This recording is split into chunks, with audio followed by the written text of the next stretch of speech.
Hey guys, this is Hardt Antoine. You're in my studio in London, and I've come to have a little chat. The most important thing is that my personality goes into the feeling of the track. I don't need to have that Nord sound I joked about, or the snare. That's not really what makes me. From a tutorial point of view, if people want to see how a Hardt Antoine makes music, they're the elements that people always say to me. For me, I'm a great believer in okay, let's say I've got a track, the kick has to sound like me, the snare has to sound like me, the bass has to sound like me. Basically, the vocal, even if it's not my voice, like every element has to sound like Hardt Antoine, and that's quite a broad spectrum of what that is. And I'm not saying that every element sounds unique to me. No, I didn't invent the 909, but but but I have become quite aware of, oh, that's me, that's not me, as things go in the track, or that could be me and that's different, or like this one track isn't very me, but it's still a bit of me in there. Let's put it out, like that. I'm quite conscious of that. Yeah. I like sampling vinyl, and I like sampling vinyl because I like buying vinyls, and I'm not buying so much like club music on vinyl anymore, just because everything's on digital, and especially in the last few years, like everything's on Bandcamp now, and whatever, and also like the time to rip things and whatever. I'm never doing vinyl gigs out, almost never. But I like being able to buy vinyl. I like going to the store. I like having the physical records. This is not my record collection. This is some stuff I brought into the studio. I've got a big collection at home, and I like I like kind of playing with it. I like the limitation, and I like the randomness. I guess I didn't show you, but when I'm sampling vinyl, I'm not going through the tracks one by one. It's like record, okay, on 5 seconds, okay, next, swap it out, doing something physical. I prefer this to looking through files, and which I'm doing when I'm making music, but I'm doing that already. uh, I, I get very lost with YouTube. There's just so much stuff, and there's a reason why everyone goes to the same samples on YouTube, because they're easy to find, and to dig deeper is actually really difficult. So I'd rather go to a store and buy a bunch of stuff that I have no idea what it is, and I like that, the whole record store thing. There's the thing of Splice, which I've got such a love-hate relationship with, which I am using, but as I said in the video, I'm using it for more like weird and obscure stuff. Sometimes I hear something and I think, oh, that's just so good, I have to use it, and because there's some really great stuff on there. But the problem is, if there's something good on there, you hear that in 3 or 4 other records. Do I care? Not really. None of us are reinventing the wheel, but it's not where my best tracks have come from. It's definitely not where my best tracks and the best samples. No, the tracks that people know from me are generally either vinyls or my own voice. Yeah. I guess my intro, like a lot of people, was DJing and DJ culture. That was my kind of teenage dreams, and I was working from finishing education. I was working as a local DJ in London, and it wasn't so glamorous. I was playing at like bars and restaurants and eventually clubs, and but I was very much a DJ first, and getting into the culture, I learned about music and producing music. I also learned about writing music and things like classical music, and I was just trying to educate myself, I guess.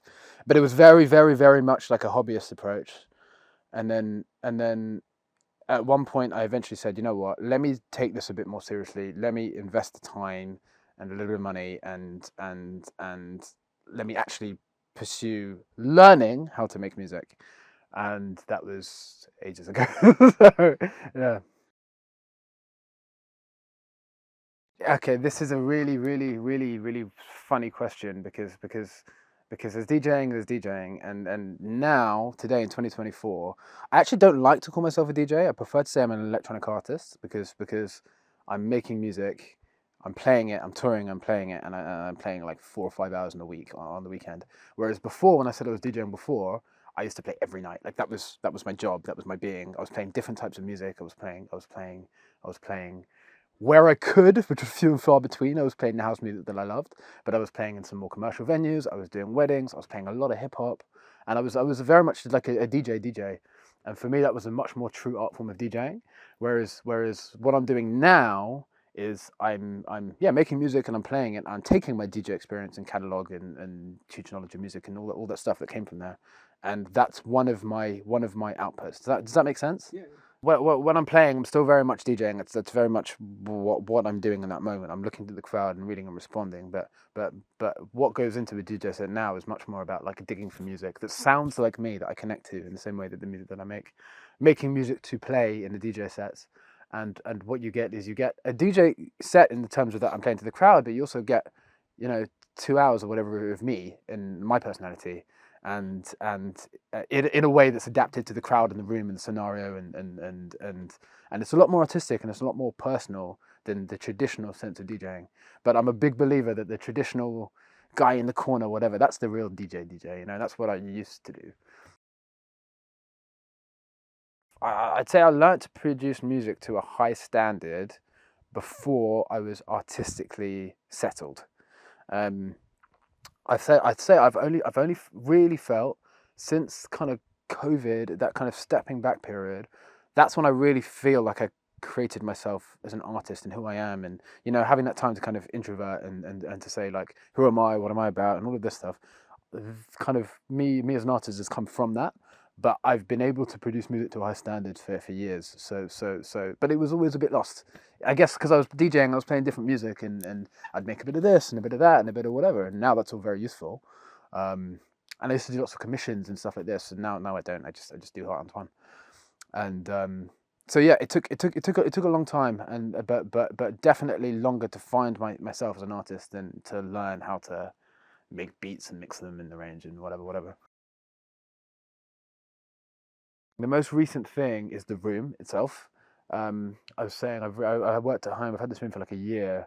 I haven't bought any gear since I moved in here. I don't think nothing like significant. No. Um, I've acquired some stuff from some other people, but I haven't even used that much. The most recent buy I think was the 106, like significant buy, and I bought that 2 years ago. My general rule of thumb that I'm breaking all the time is one significant purchase per year, which I'm breaking all the time. But I'll be honest, I'm quite settled. I haven't felt like buying gear. I haven't really felt like it. I'm more into buying at the moment records and samples, and that's the headspace that I'm in. Um, so yeah, this is the most recent purchase. Before that, the year before, was the MS-20. Um, I can't remember the order in which I bought the rest, but yeah. I don't know comparatively, but I think I'm very slow. I think also because of the hardware setup. I think I can bang out loops and ideas like I did in the video. I can do that very, very quickly. And normally when if I'm just like writing whatever, is I will let things evolve. So I'll make something like I made, and then I'll add a snare drum, and then suddenly it becomes a snare drum record, and it's a bit rocky, and I change the bass line, and I sometimes like until something clicks and feels like original, and sometimes that can happen in 40 minutes, sometimes that can happen in 6 hours or not happen at all. When it comes to, it's very hard for me to quantify that, but when it comes to the next step, the arrangement, I hate arranging tracks. It just does my head in, and it just takes ages. It's not my strong point, and I spent ages. And normally I'll arrange something, I'll spend several hours arranging it, going round in circles and whatever, and then I'll mix, which I'm pretty quick with, and then I'll go back to the arrangement. Arrangement's like my weakness, if you know what I mean. But I'm definitely not one of those people that's churning out tracks in 40 minutes or 2 hours, or like, no. Step one is quick. Step two is very slow.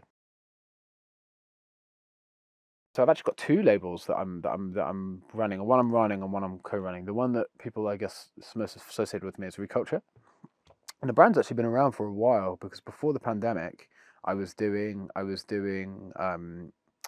raves and parties basically, and it was quite a respected. It wasn't huge, but it was a respected party brand in London. And COVID came around, and I said, as I mentioned already, like lots of like introspection, and I said I just don't want to do that anymore. Like there was like 4 months of no parties, and I thought I have not missed this at all. And so fairly early into the pandemic, I decided I didn't want to do that anymore. So the label was actually born. It was born in the pandemic. I planned it before as output for the residents, the parties, and and myself, and it became something quite different. And now Reculture is there is my little label that's releasing music for me, people that I'm affiliated with, mainly in London, and I'm using it as a platform to push mainly local talent and friends. And it's not a big label. I have no ambition to making a big label. It's my little project. And it's funny because it was quite a big brand and it was events, and now it's like a small one, and I love it. It's my little kind of out place where I can put some edgy tracks from me or from other people without thinking too much, without too much PR. Just we have a platform. So the other label, which I don't It's a co-run I was invited into. It's called Animals Dance, and that was founded by my best friend Maglia, who is running the club Money in Mykonos. And in the pandemic, they turned the label into a music studio, and invited all the guests and stuff that were playing to come and make music in the studio. And Joe brought me in to run it essentially, and to run it and to A&R, but he's the first A&R and I'm the second. So I'm running the label. I'm kind of label manager plus, I guess. And I've got quite a lot of music on there. And we're sitting down. There's actually three of us. Elias Pashakis is he's the sound engineer of the label, and we're sitting down. But I'm not. It's not my baby. I'm involved. I'm in the crew. I'm working on, but it's not my baby. It's something I work on. If you know what I mean. I've got three. I've got the I don't know if you can sit here. I've got a drum stool. I've got my cheapy chair, and I've got my Herman Miller expensive office chair. So if you saw the video, I was working on this chair. So it's light and it swivels around and it's very uncomfortable. So it makes me want to stand. And if I'm standing, I can get more like creative juice flowing, and I can move back and forth between the two. And this is not a chair you want to sit on all day. When I'm digging into mix and arrangement, I then move to my lovely Herman Miller chair, which is ergonomic, and you can sit in for hours upright. And that's when I dig into, and then I can dig into the computer. And that transition, in the same way that when I did the video, I said, okay, now it's arrangement time. We've gone from being wild and messy and whatever to let's get really organized and be serious and whatever. That's when we switched to this chair. And yeah.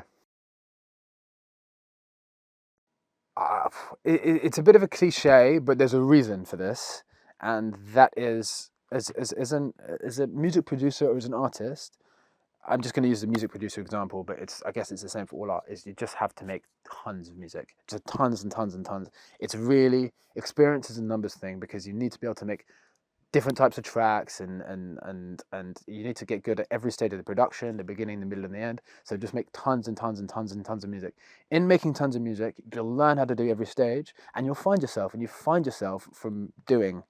And one of the big mistakes that people make is they say, okay, I know who I am as an artist. I'm going to make 5 tracks and put them out there. If you've made 5 tracks, I'm sorry, you probably don't. And that kind of digging in, making hundreds and hundreds of tracks that probably doing nothing with them, but like just got to be non-precious. That's kind of a rite of passage that most people I speak to go through.